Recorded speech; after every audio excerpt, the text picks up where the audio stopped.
Hi friends, welcome back to my channel indicator trader Telugu. So far నేను post చేసిన ప్రతి వీడియోకి మోస్ట్ కామన్ కామెంట్ ఏంటి అని అంటే ఇండికేటర్ నేమ్ ఏంటని చాలామంది అడుగుతున్నారు. నా ఆన్సర్ ఏంటంటే ఈ ఇండికేటర్ నా ఓన్గా నేను క్రియేట్ చేసుకున్నాను ఫ్రెండ్స్. దానికి నేను నిఫ్టీ ఎడ్జ్ అని పేరు అయితే పెట్టుకున్నాను. సో నేను ఎక్కడ ట్రేడింగ్ వ్యూలో ఎక్కడ కూడా పబ్లిష్ అయితే చేయలేదు. అండ్ నేను ఎవరు కూడా నా ఇండికేటర్ యూజ్ చేయండి, మీకు బాగా ప్రాఫిట్స్ వస్తాయని చెప్పి నేను ఎవరికి అయితే రికమెండేషన్ చేయట్లేదు. ఇక్కడ పాయింట్ టు ప్రూవ్ ఏంటి అంటే ఒక ఇండికేటర్ కూడా తీసుకొని ట్రేడింగ్లో సక్సెస్ కావచ్చు with proper entry, profit, SL, proper డిసిప్లిన్తో చేసుకుంటే ఇండికేటర్ యూజ్ చేసుకొని కూడా సక్సెస్ అవ్వచ్చు అని ప్రూవ్ చేయటానికే నేను వీడియోస్ అయితే తీసి నా జర్నీని మీతో షేర్ చేసుకుంటున్నాను. ఓకేనా? నేనైతే ఎవరికి రికమెండేషన్ అయితే చేయట్లేదు. ఓకే, సో నేను ఫ్రైడే వీడియో అయితే పోస్ట్ చేయలేదు. సో ఫ్రైడే నేను వచ్చి 17,000 ప్రాఫిట్ అయితే బుక్ చేశాను friends.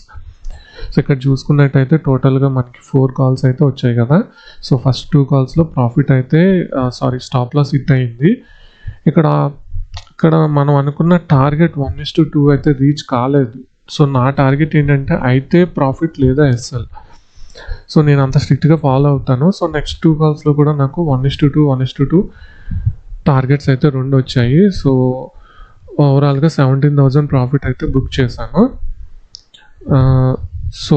So far till date నేనైతే 81,000 ప్రాఫిట్ అయితే బుక్ చేశాను ఫ్రెండ్స్. ఇది మన ఏప్రిల్ మంత్ పిఎన్ఎల్. ఇంకా 2 వీక్స్ పెండింగ్ అయితే ఉంది కదా. సో చూద్దాం ఎంత ప్రాఫిట్ వస్తుందని చెప్పేసి. నేను అందరికీ చెప్పేది ఒకటే ఫ్రెండ్స్, మీరు ఏ ఇండికేటర్ అయినా తీసుకోండి, ఓకేనా? దాని మీద మీరు ఫోకస్ చేయాల్సింది నేను ఎంట్రీ ఎక్కడ అవ్వాలి, నా స్టాప్ లాస్ ఎంత పెట్టుకోవాలి, నేను ప్రాఫిట్ ఎంత తీసుకోవాలి, ఆ 3 పాయింట్స్ మీద మీరైతే బాగా ఫోకస్ చేసి ప్రాక్టీస్ చేయండి ఫ్రెండ్స్. ఇప్పుడు నేను కూడా ఇక్కడ చూసినట్టయితే నేను చూడండి, సెప్టెంబర్ 2024 నుంచి నేను ఎవ్రీ మంత్ డేటా క్యాప్చర్ చేసుకొని బ్యాక్ టెస్ట్ చేసి ఏప్రిల్లో అయితే నేను స్టార్ట్ చేశాను ఫ్రెండ్స్. ఓకేనా? సో మీరు కూడా అట్లా ఏదైనా మీకు నచ్చిన ఇండికేటర్ ఏదైనా తీసుకోండి, ఫోకస్ చేసి బ్యాక్ టెస్ట్ చేయండి. బ్యాక్ టెస్ట్ చేసి అప్పుడు మీరు అప్పుడు ట్రేడ్స్ తీసుకోండి. మీరు డైరెక్ట్గా ఏదో ఒకటి అనుకొని ట్రేడ్స్ అయితే తీసుకోవద్దు. ఓకేనా? ఎందుకు అని అంటే ఇప్పుడు ఇండికేటర్ పెట్టుకొని కూడా మనం ట్రేడ్ సక్సెస్ అవ్వచ్చు ఫ్రెండ్స్. ఇప్పుడు ఫర్ ఎగ్జాంపుల్ మీకు ఒక మంత్కి 50 ట్రేడ్స్ వచ్చినాయి అనుకోండి, సరేనా? సో మనం ఒక 1:2 టార్గెట్ పెట్టుకున్నా, ఓకేనా? ఎస్ఎల్ వచ్చి ఒక 20 పాయింట్స్ పెట్టుకున్నారు అనుకోండి, మీకు ఇందులో ఒక 20 ట్రేడ్స్ సక్సెస్ అయినా చాలు. అవునా? 20 ట్రేడ్స్ సక్సెస్ అయ్యాయంటే మీకు ఆల్మోస్ట్ 800 పాయింట్స్ అయితే వస్తాయి.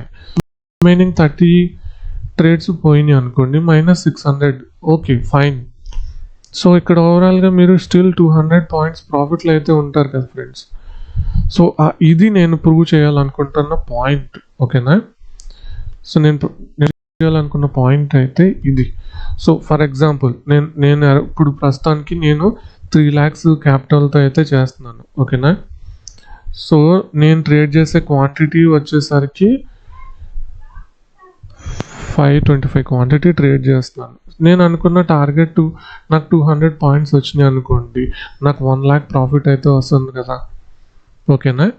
And more over 3 lakhs capital అన్నాను కదా. సో దీన్ని నేను ఎట్లా స్ప్లిట్ చేసుకుంటున్నా అంటే 2 lakhs వచ్చేసరికి నా ట్రేడింగ్ మార్జిన్కి అయితే యూజ్ చేసుకుంటాను. నా రిస్క్ అమౌంట్ అయితే వచ్చేసి 1 lakh.